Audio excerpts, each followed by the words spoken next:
Hello everyone, welcome to UGC 112 World Civilizations 2. This is Lecture 14, The French Revolution and Napoleon.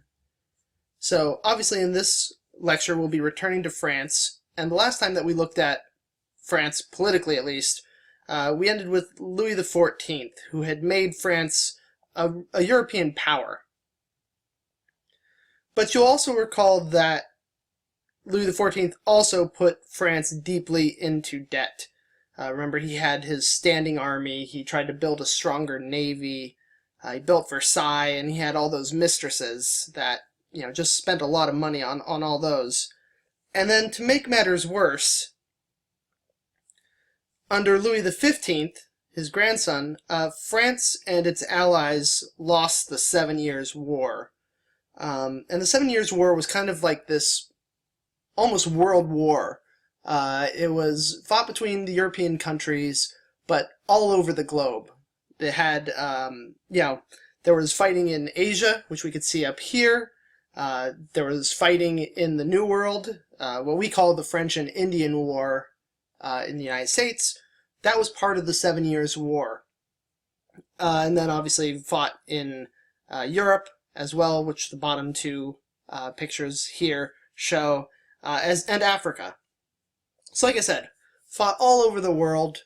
We call it the French and Indian War, but that was really just a part of this greater 7 Years' War. And with France losing the 7 Years' War, that meant that they lost a lot of colonies. Canada and the eastern part of Louisiana went to the British. The western part of Louisiana went to Spain, who was actually like sort of their ally in the 7 Years' War, but they had signed a treaty earlier to give the western part of Louisiana to Spain. They also lost the parts of India that they held. You'll recall right here, there they are holding these areas, and then there are the exact same areas held under the British. They also lost most of their Caribbean islands. And this is obviously where sugar was being produced, which was a big revenue producer.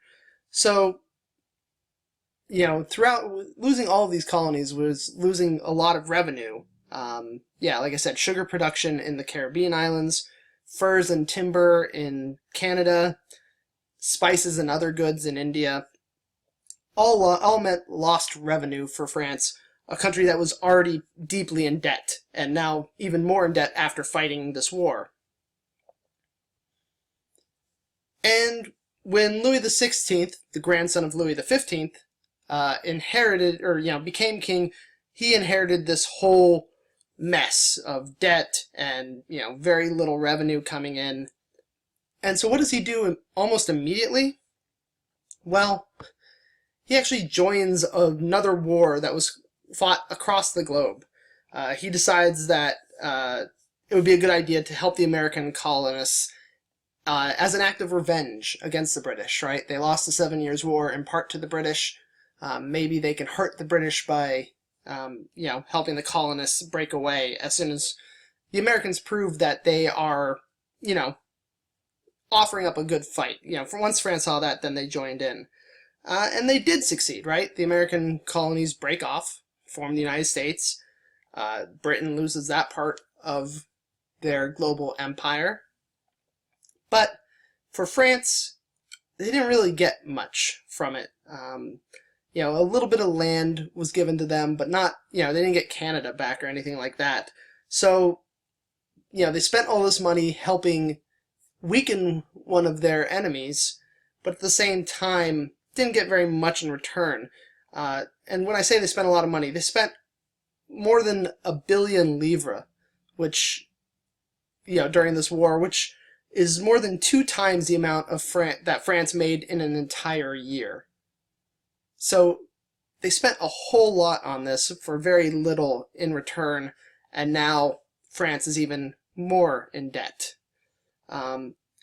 So by 1783, 50% of France's finances actually went to paying off the debt.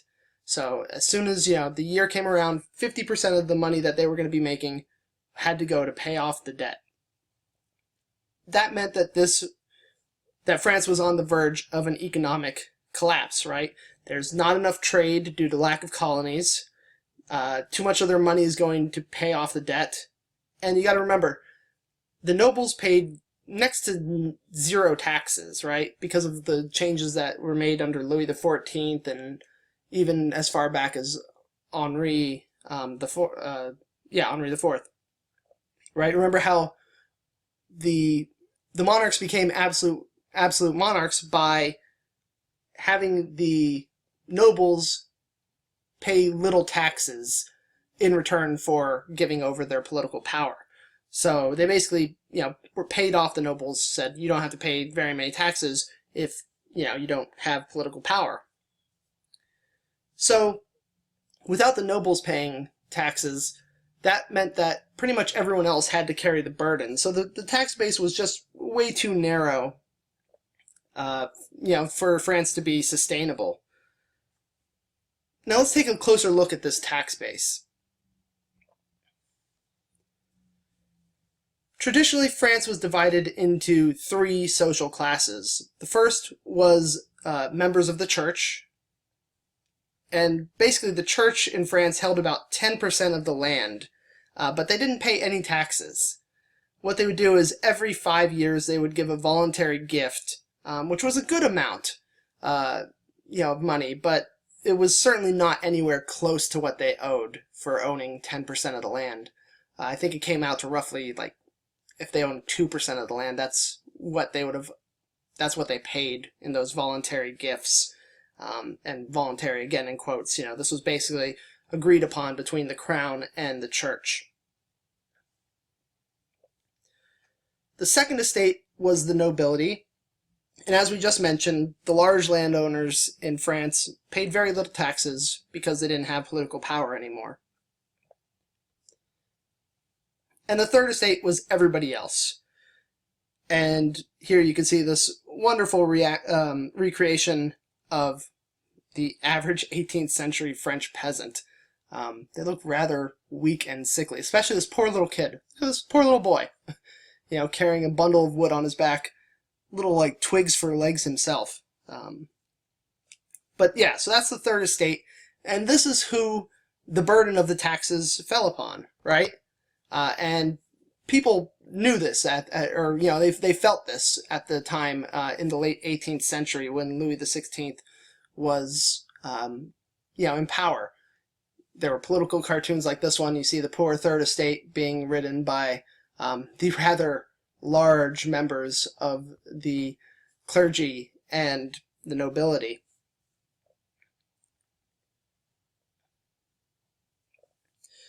So in 1788, there was a bad harvest. It was a very wet and cold year, and so crops didn't grow very well.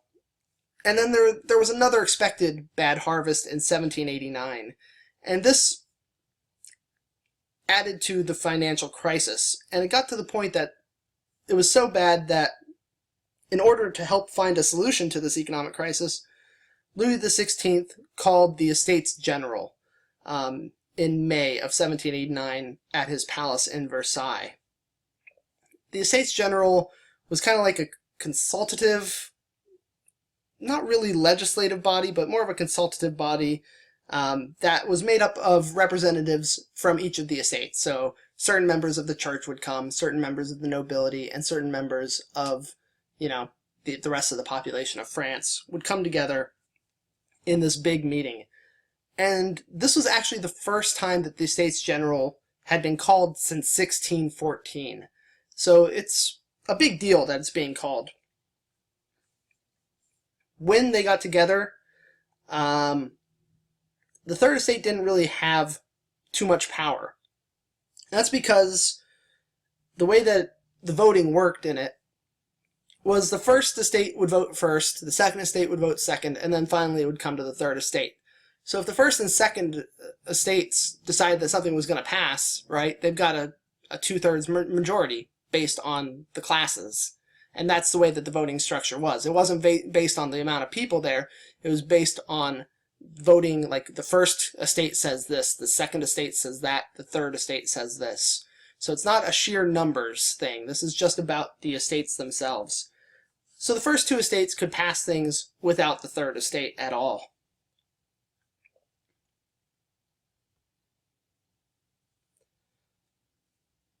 Almost immediately after the Estates General came together, the different estates argued about the structure of the Estates General itself instead of, the tax situation and the financial situation. They basically said, members of the first estate wanted to be in charge, members of the second estate wanted to be in charge, the third estate didn't feel like they were being listened to. And so what happens is that kind of each of the estates kind of breaks off into their own separate little meeting areas. And this is especially true of the third estate. So they break off and start meeting in their own separate little area. And, they're joined by some members of the first estate and some members of the second estate who think that they're not getting a fair shake in the Estates General. And then they began to call themselves the National Assembly. They started to do that in June. So the Estates General called it in May, early May, like May 5th was when the Estates General was called. By the end of May, the estates had broken off, and the third estate was meeting by itself with, like I said, a few members of the first and second estate. And then on June 17th, they began to call themselves the National Assembly. And when they took on the name the National Assembly, they also took on the role of a legislative body, or at least that's what they were arguing. They argued that they had legislative power now as the National Assembly. And the king reacted to this by shutting them out of their meeting place. He, had it locked, and then he had soldiers guard it so that when the third estate came to meet that morning, they couldn't get in. And what the National Assembly did then was they looked for the next large meeting place that they could find. And the place that they found was an indoor tennis court. And it was there in this indoor tennis court that they took what is called the tennis court oath. And basically they all swore that that they would not stop meeting until they established a constitution for the French kingdom. And here we can see a recreation of it. You see, the delegates of the third estate here, many of them in support, raising their arms in support. And then you got this guy right over here with his arms crossed over his chest in a way of saying that he did not agree with them. So, you did have some dissenters within this third estate. And then we also see here some members of the nobility and the clergy right in front to show that this really was a national assembly. This wasn't just the third estate. They were the National Assembly. They had members of all of the estates, even if they were just a few from each of the first two. And the turbulent summer of 1789 did not end with the tennis court oath, right? They all swore to not stop until there was a constitution. Now, in between that, the tennis court oath and the actual kind of settling of a constitution, if you'll think back to the Enlightenment lecture, remember the Bastille? It was that old castle on the outskirts of Paris and had become a political prison. We saw Voltaire spend some time in the Bastille. Well, in July of 1789, it was pretty empty. There were only 7 prisoners left there, and no one of great importance. But what was in the Bastille at this time were 250 barrels of gunpowder and bullets as well. So they had recently been stored in the Bastille, and that's going to be an important thing. Because on July 13th, there was a mob in Paris that had gone to one of the military museums and seized the guns that had remained there. So they had all these guns, but they didn't have any gunpowder or bullets. So where should they go? Well, the Bastille had that stored gunpowder, so the next day, July 14th, they gathered outside of the Bastille and demanded the gunpowder. The soldiers wouldn't let them in. You see this giant mob here, reluctant to let them in, and after hours of kind of yelling back and forth, at some point the soldiers fire upon the crowd. The mob then storms into the Bastille, takes hold of the supplies, takes hold of the soldiers. Most of the soldiers make it out okay, but the governor of the Bastille was killed, and then his head was cut off and put on a pike. And here we could see kind of another recreation of the storming of the Bastille, heads on pikes. So the governor had his head put on a pike. A couple of the soldiers did as well. And Bastille Day is still celebrated in France today. And of course, it is commemorated by the British indie pop band Bastille. Well, they're actually probably named after Bastille Day because the singer's birthday happens to be July 14th, but whatever. Now, after the storming of the Bastille in August of 1789, the National Assembly kind of it did issue what is called the Declaration of Rights of Man and Citizen.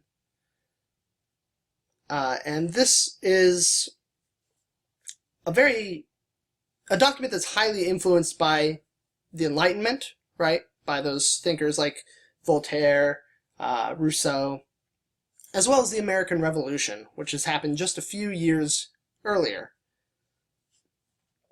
It declared that all men were free and equal in its very first article. It's 17 articles long.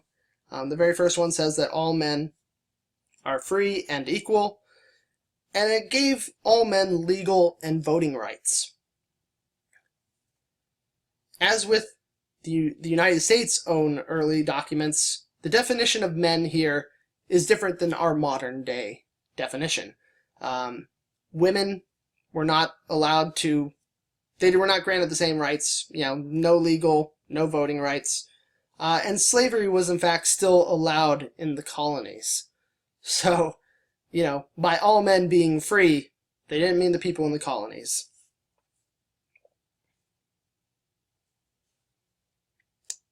And despite its deficiencies in these areas, the fact that slavery still existed and that women were not included, this is still a very progressive document for the time. And it would become highly influential itself. The Charter of the UN is highly influenced by this. So it's, for all the deficiencies that it had, still a very, very important document.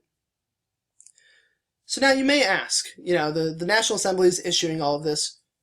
Where is Louis during all this time? Where is Louis XVI? Well, he had remained in his palace at Versailles. And he remained there until October 5th, when the scarcity of bread and the high prices that it was being sold at, the few loaves of bread that there were, led to a group of women in the marketplaces began to demand a march on Versailles. They were going to bring back the king and the royal family to, help them. And so they're calling for this, they're organizing it, they're starting to march there, and they were soon joined by other revolutionaries and the pro-revolution National Guardsmen. The commander of this National Guard was basically forced to come by his men, and this commander was the Marquis de Lafayette. So this is the same general who had helped in the American Revolution. Basically wherever you go on the East Coast, you'll see something named after Lafayette. In fact, in Buffalo, the downtown center square is called Lafayette Square, and it's named after the same Marquis de Lafayette. Lafayette was especially important because he used his influence and his standing. He was a noble, but he was one who, was sympathetic towards the revolution, and this great war hero. So he used that influence to make sure that the king was not killed, and the same goes for the Austrian-born Queen Marie Antoinette.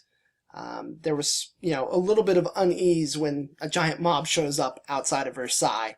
But, through the Marquis de Lafayette, the king and his family are convinced to come back to Paris, and, the mob doesn't kill them, which is a good thing.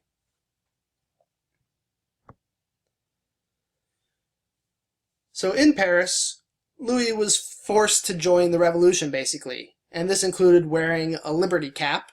You can see him in this drawing. There's the liberty cap. Now, where have we seen this before?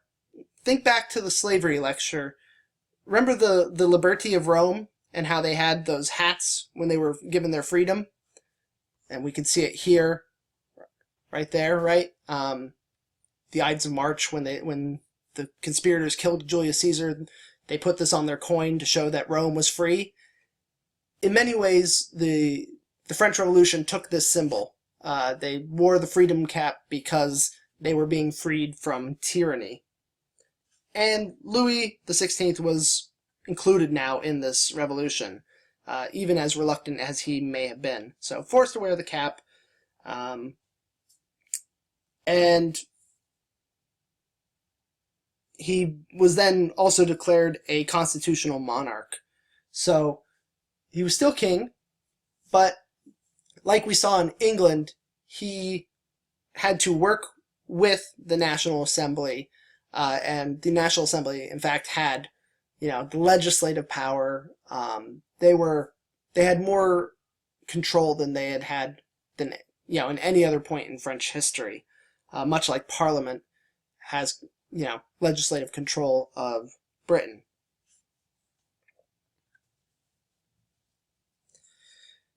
And you gotta imagine that, now he's forced to join this revolution, he's forced to become a constitutional monarch. This is a lot to take in for a man who began his reign as an absolute monarch. His grandfather had been an absolute monarch. His great-great-grandfather, Louis XIV, was known for being an absolute monarch. So this could be a little bit of a tough situation for Louis XVI. And for his part, he played along pretty well for the most part. Still, as the National Assembly gained more and more power, Louis really wanted to have the control that he once had. He believed in divine right? He's the king because God chose him. Obviously, the enlightened people of the revolution, felt that the people deserved to choose what kind of ruler they had. So there was always this kind of ideological difference between Louis XVI and the revolution. And that kind of built up until on June 21st, 1791, Louis and his family took flight towards the east. Now, they wanted to reach the city of Montmédy, right there, which is right on the border of the Austrian Netherlands. It was a royalist city that was highly protected. There was a large army there of supporters of the king.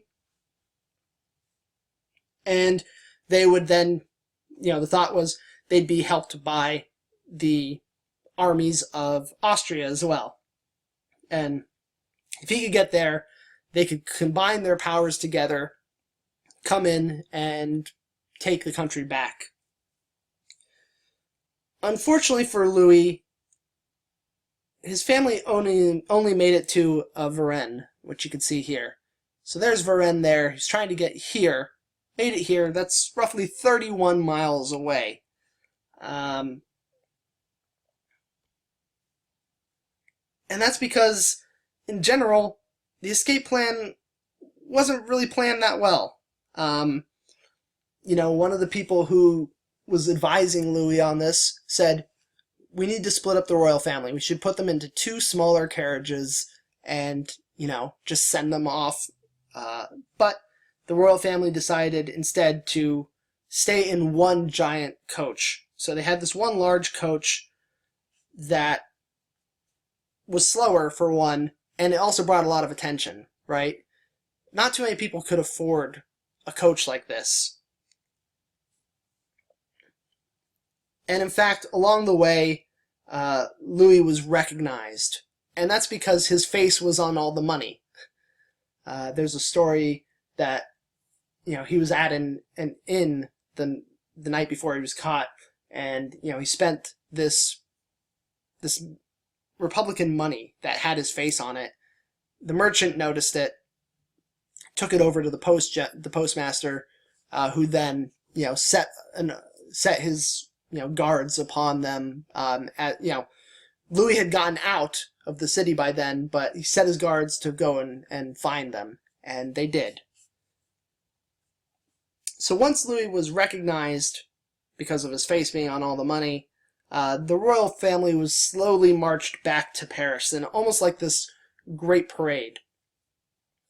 It had only been like 24 hours since they had left, but it took 4 days for them to return. So it was a slow parade through, and it was kind of a winding route so that everybody could see that the king was in fact was under the control of the people, right?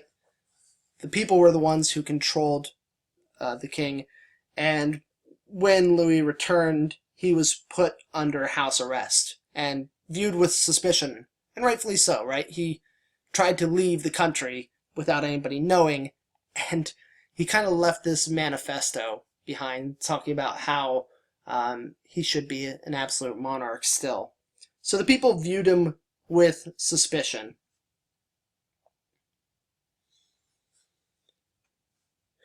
The remainder of 1791 brought about a change in the governing body. The National Assembly was replaced by the Legislative Assembly, and there were still supporters of the king in this body, so there were still royalists. Then you had fewer people who were on the far left, who didn't believe in a king at all, and then there were these good amount of people in the center. But oftentimes the people in the center sided more with the people on the left. So the royalists were there, but not too, not too prominent, and not too powerful as a faction. In April of 1792, the Legislative Assembly decided to declare war on Austria. And maybe surprising is the fact that Louis XVI supported this war. But the reason why he supported this war was because he secretly wanted France to lose. If the French army is defeated, he hoped then that the people would turn towards Louis and he would be able to, gain his authority back, and right the ship and then defeat Austria himself. So the Legislative Assemblies declared war on Austria. In July, Prussia and Austria invade together, and this might have been okay for Louis, right? Like we said, maybe they defeat the French army, and Louis gains power that way. Maybe they win, and, they replace Louis, or they put Louis back on power. But unfortunately for Louis, the invaders actually declared that that was their intention right away. So you have these Prussian and Austrian forces, the leader of which writes out this declaration. Well, he didn't write it. It was actually the brother of Louis who wrote it, and then the Duke signed it. But it declared that the Prussians and Austrians were invading to restore Louis XVI. The French people, obviously, when they heard this, they saw this as Louis colluding with the enemy, right?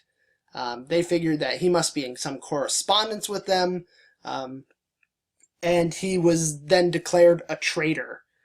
and he was arrested and imprisoned. So no longer just under house arrest, he's actually taken to a tower. Here we see in this image Louis and the tower that he was forced to live in. So he's imprisoned in August, stripped of all of his titles. He's no longer king. He's called the citizen Louis Capet, which is an old royal family last name. So not only did the king lose all of his power and trust, the government and the people no longer trusted him, the supporters of the king also lost favor, right? Since he was viewed as a traitor, anybody who supported him were viewed as traitors as well.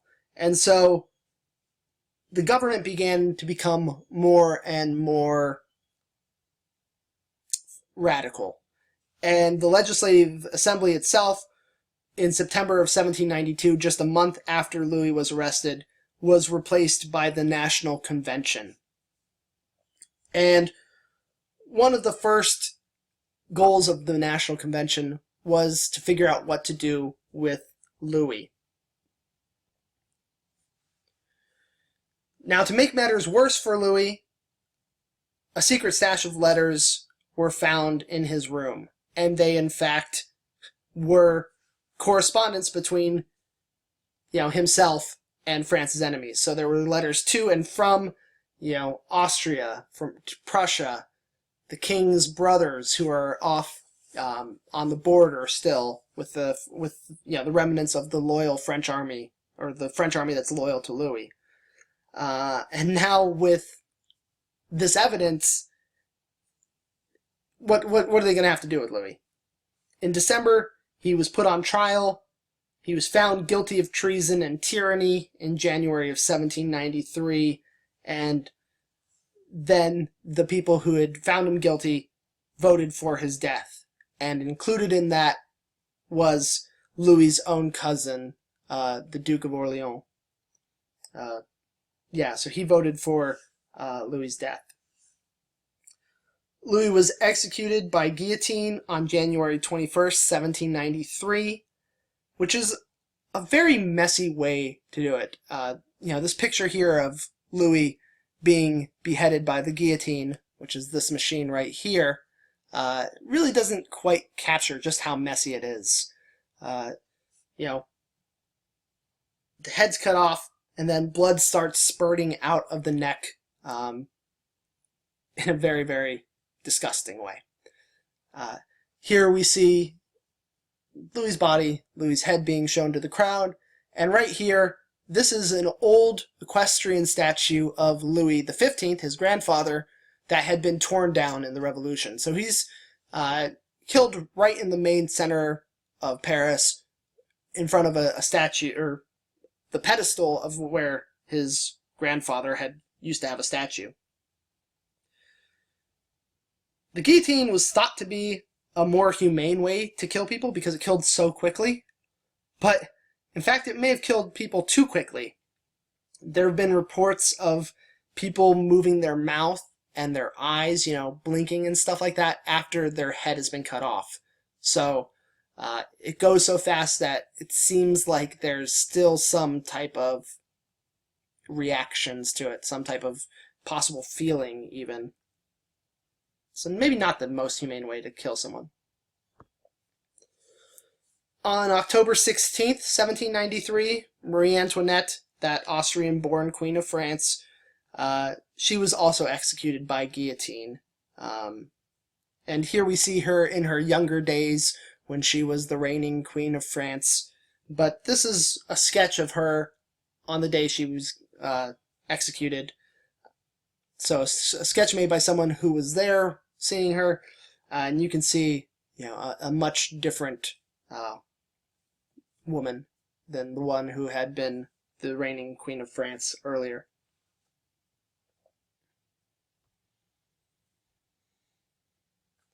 With the execution of the king, the National Convention was just clearly in power. The fall of the king also meant that those governing France were much more radical than before. Like I said, as soon as the king was found to be a traitor, the government seemed to shift more and more radically, and that is especially true once they become the National Convention. I mean, they executed the king. That's a pretty radical thing to do. Now, the National Convention itself were made up of kind of two distinct groups, or maybe we could call them political parties, not quite parties, but two groups.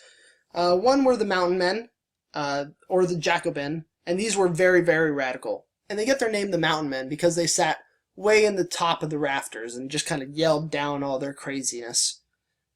And then you had Plainsmen, who were on the bottom parts of the assembly halls, also called the Girondins. They had been former Jacobins, so they were still pretty radical. These Plainsmen were still radical people, just not the crazy, very, very radical people that the Mountain Men were.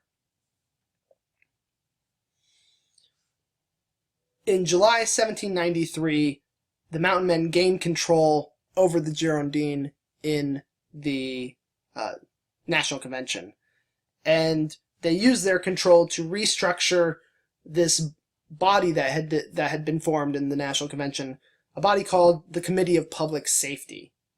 It had been first brought about in April, but in July it's restructured to this almost de facto executive branch, and at the head of it was a guy named Maximilien Robespierre. So he was added to the Committee of Public Safety, and he really then took control of it and became the leader of this, like I said, de facto executive branch of government. With Robespierre in charge, the state entered a time which we now call the Reign of Terror. And you can see it lasted 1793 to the summer of 1794. And during this time, at least 40,000 people were executed. And these were not just royalists, not just members of the nobility. These were Girondins, other people who supported the Republic, but just weren't as radical as the Mountain Men. So basically, if you did not agree with Robespierre and the rest of the Jacobins, you were at risk. Your life was at risk if you did not agree with them. And that's part of the way that you can explain how, at least 40,000 people are executed. Because it really was a reign of terror. People were afraid to stand up against this, because then they might be next. With that said, you cannot kill so many people without making a lot of enemies. And eventually, Robespierre and his followers were overthrown in what is called the Thermidorian reaction. The National Convention itself lingered on for about a year after Robespierre was removed, and then it was replaced by a new body called the Directory. So the Directory was a 5-person governing body over 2 legislative bodies. So you had like the Senate and the House in the U.S. They had a Council of 500 and a Council of the Ancients, and above that was this Directory of 5 people. The Committee of Public Safety had 9 people. The Directory had 5. But the Directory itself was much less democratic. The members were chosen by other people who had been chosen by electors who had been chosen by the people. So, like I said, you have the Directory, who were chosen by members of the legislative bodies, who were chosen by electors, who were chosen by the people. So, no longer could someone as captivating as Robespierre speak directly to the people and, have the people vote the way that they wanted. Now we had this system that was much less democratic, a lot of safety valves in there to prevent a demagogue from, manipulating people. The Directory itself was also kept very, very weak because they didn't want another Committee of Public Safety. The Committee of Public Safety was so strong, the Directory was kind of its exact opposite. Very, very weak. And that weakness would be its downfall. But before we get to the downfall of the Directory, we have to bring in a whole new character into the story. In 1769, on the island of Corsica, Napoleon di Bonaparte, or as he would be known in French, Napoleon Bonaparte, was born. Like I said, on the island of Corsica. The island had become part of France the year before, and Napoleon was a son of a minor nobleman.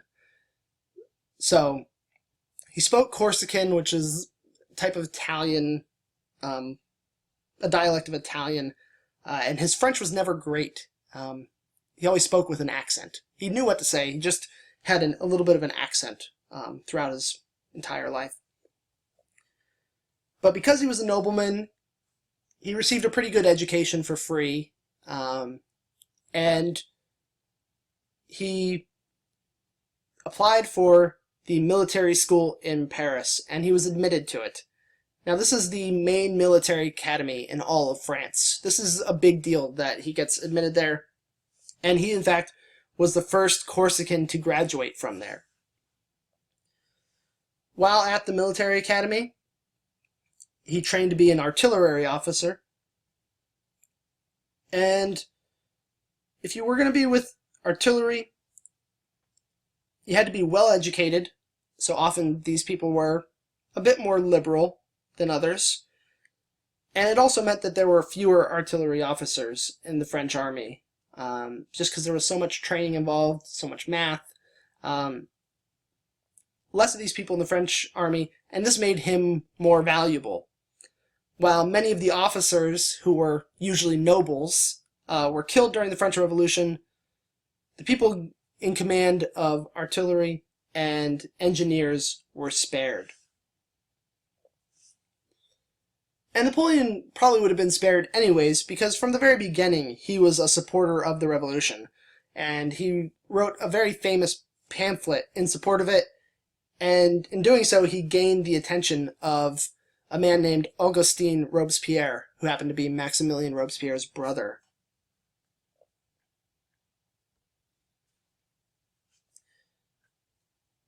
His training in artillery was especially helpful in his first real command at a place called Toulon. You can see it in the southern part of France on the coast.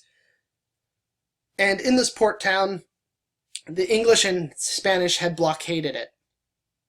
And as a major, in command of the artillery, he led his forces up into the hills around the city, and from that vantage point, he fired down upon the ships, destroying them and breaking the blockade. For his efforts in command, he was promoted from major to brigadier general. And that's a huge leap in ranks that he just experiences for this victory. And as quickly as his career was rising, it almost as quickly fell. And that's because, we'll see, 1793 is when Toulon happens. What happens in 1794? Well, that's when the Committee of Public Safety was overthrown, right? The Thermidorian reaction. And he was in fact put under house arrest because he knew Robespierre's brother, but he was able to defend himself. He gave a passionate speech, and he convinced them that he was not too involved with the Reign of Terror. He was off fighting wars, so he couldn't have been involved with all the killing. So he not only was acquitted, but then the government asked for him to help plan the attack on Italy. So pretty big turnaround for Napoleon, from almost being executed to, being put into command again.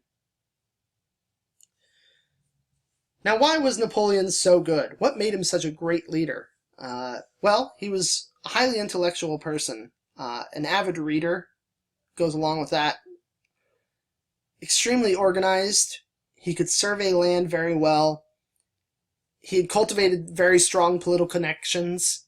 I mean, like I said, he had known Robespierre's brother, which at one point was really bad, but at another point was really good. He could spot weaknesses in enemies. He was also very, very charismatic and he was politically savvy. A perfect example of many of these traits can be seen at the Battle of Arcole. Using his intelligence and eye for weakness, Napoleon was able to outflank the Austrian army, and when his troops were too nervous to advance upon the Austrians, what he did was he grabbed the flag, and he ran off into the fray, and there were just all kinds of bullets flying at him. He wasn't hit miraculously, and then his troops led the charge and, eventually won the day. And he was then politically savvy enough to know that this moment would make great propaganda. And here we see a painting of him grabbing the flag, his hair blowing off, because, that's dramatic effect there. But yeah, a very, very talented, smart man. In 1799, Napoleon was able to use the threat of a Jacobin coup to actually dissolve the Directory and then stage his own coup. Think about that for a moment. There's a threat of a coup. Napoleon is able to say, oh no, there's a coup here happening. And then he throws his own coup to dissolve the Directory. The two legislative bodies are basically strong-armed until agreeing to this new election for this new form of government. And so the old government was overthrown, the one of the Directory, and one of the Directory's members who had worked with Napoleon to overthrow it had set up this government, this idea for a government called the consulate. And his plan was that this man named Sieyès, who was the member of the Directory, he planned on becoming the first consul. What happened was Napoleon kind of outflanked him, and when the elections happened, he rigged them to a point that that Napoleon was elected first consul, and Sieyès and Ducos, who was another member of the Directory who had joined Napoleon, were made secondary consuls. And by 1801, the other two were really nothing more than advisors to Napoleon. So Napoleon already, as first consul, is kind of in control of the state. By 1802, the next year after he gained the other two consuls had become nothing more than advisors, he was elected consul for life, first consul for life. So he's going to have this premier power for the rest of his life, based on these elections that he keeps winning.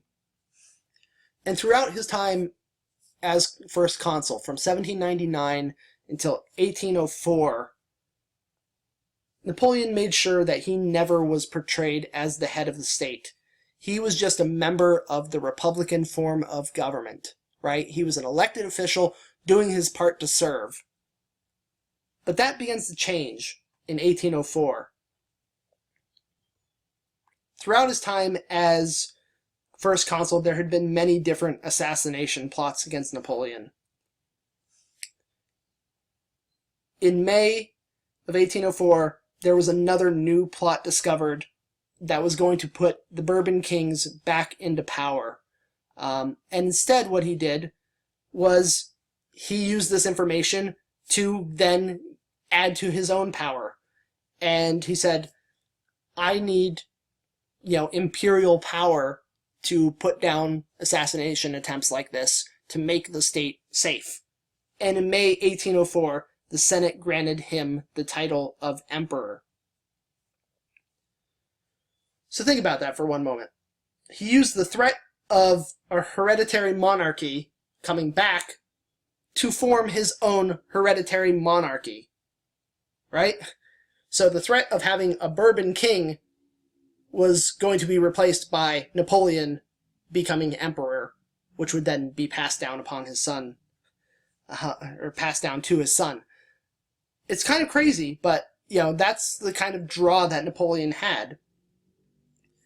But at the same time, there were many Republicans, not just in France, but all around the world, who were very, very disappointed in Napoleon.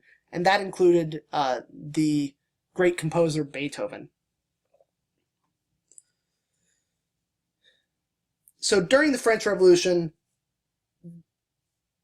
the government of France had made many, many different changes to French life in general as a symbol of a new age being born.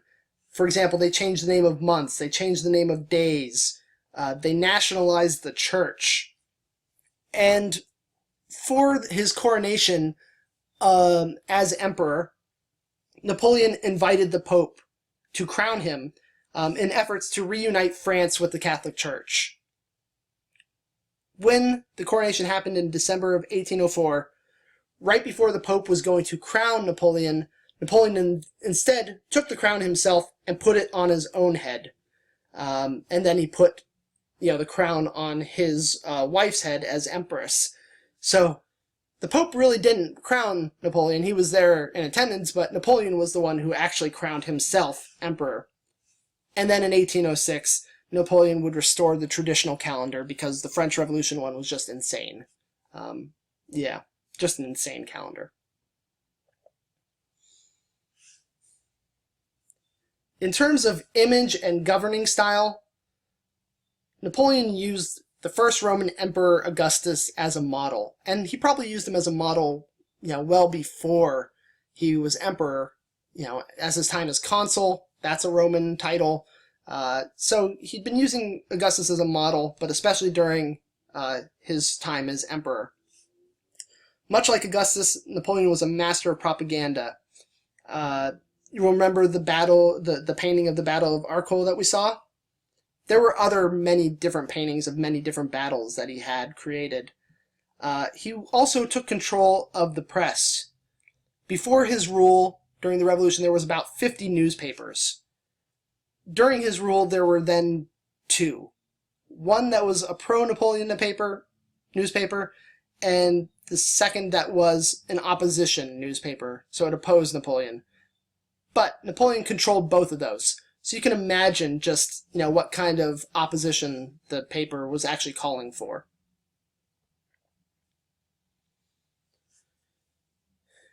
As he had been doing during the French Revolution, Napoleon was very, very successful militarily, especially in Central Europe. You can see here in the dark blue is what France actually owned as France. The lighter blue are satellite states, and then the green were allied states. And they were allies because they were defeated by Napoleon in war. Now you can see Spain here is technically in the category of satellite state, and that's because Napoleon's brother Joseph was made king of Spain by Napoleon. And his brother was king, but he never really had a firm control over Spain. There were constant rebellions, guerrilla warfare fought there, so there was never a real strong grip on the country. And the invasions of Portugal that Napoleon had arranged didn't really have any lasting success either. Here we can see Goya's painting of French soldiers executing citizens of Madrid who were resisting them. Napoleon also was not very successful when he tried to invade Russia. He defeated the Russians in battle, but it wasn't a decisive victory that, ended all resistance. And then when he marched on Moscow, the Russian governor of the city had evacuated the city and burned it down to the ground. So there were no supplies for Napoleon to take. He couldn't resupply his army, and the winter was coming. As a result, Napoleon and his army had to march back in snow that was up to their knees at points. Along the way, they were attacked again by the Russians.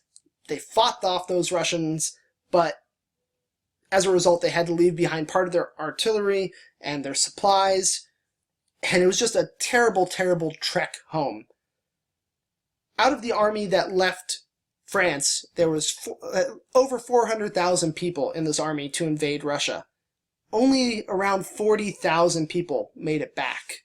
So it was a devastating blow for Napoleon, this failed invasion of Russia that, like I said, sure, he took Moscow, but there was nothing left of it for him. In 1813, the rest of Europe unites against the now weakened Napoleon, right? His army's been greatly weakened by the failed invasion of Russia. And this was actually the 6th time that Europe united against him. But they were successful this time. And in 1814, they forced Napoleon to abdicate after defeating him, and the Allies decided to exile him on the little island of Elba, which you can see is right here. It's about, I don't know, 6 to 10 miles off the coast of Italy. So, yeah, it's right there, still there. And they thought that this would be, enough to keep Napoleon at bay. You can see here is a British engraving that kind of underestimates Napoleon. And that was a big mistake. Because on Elba, Napoleon creates a small army, a navy, he develops iron mines, he modernizes agriculture, he revitalizes the education and legal system. He really just turns around the island. And in 1815, with his small little navy and army, he sails to the south of France and lands there 2 days later. And the king, there's a king in France again, he sends the French army to go stop Napoleon. Let me repeat that. He sent the French army to stop Napoleon. The French army, who had just been fighting for Napoleon a few years earlier, just a year earlier, immediately rejoins their former emperor. And then Napoleon becomes Emperor of France a second time. And this reign is called the 100 Days, because immediately after this, all of Europe gangs up on Napoleon again, and he rules for about 100 days. He's defeated on June 18th, 1815, at the Battle of Waterloo.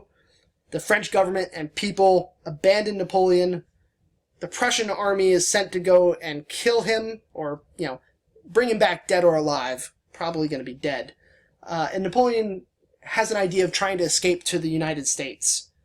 But the British are blocking all the ports, and instead he asks for asylum from the British. And the British this time are not going to underestimate Napoleon.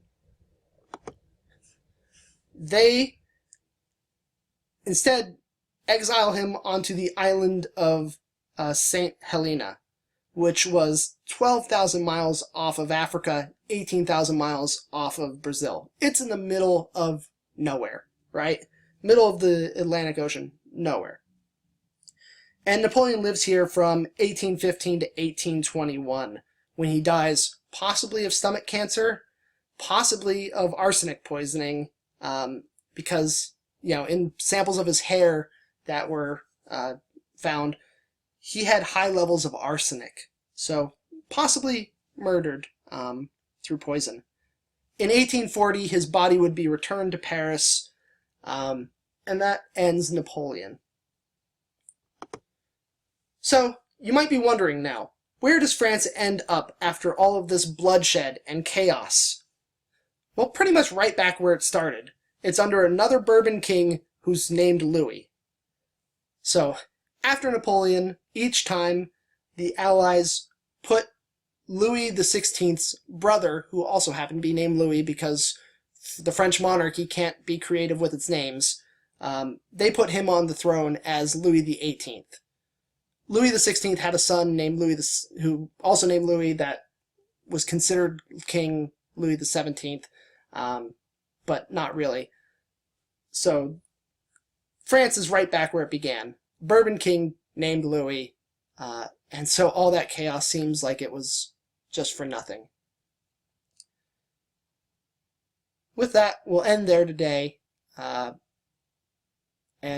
in the next lecture, we will look at a completely different type of revolution, the agricultural into the industrial revolution.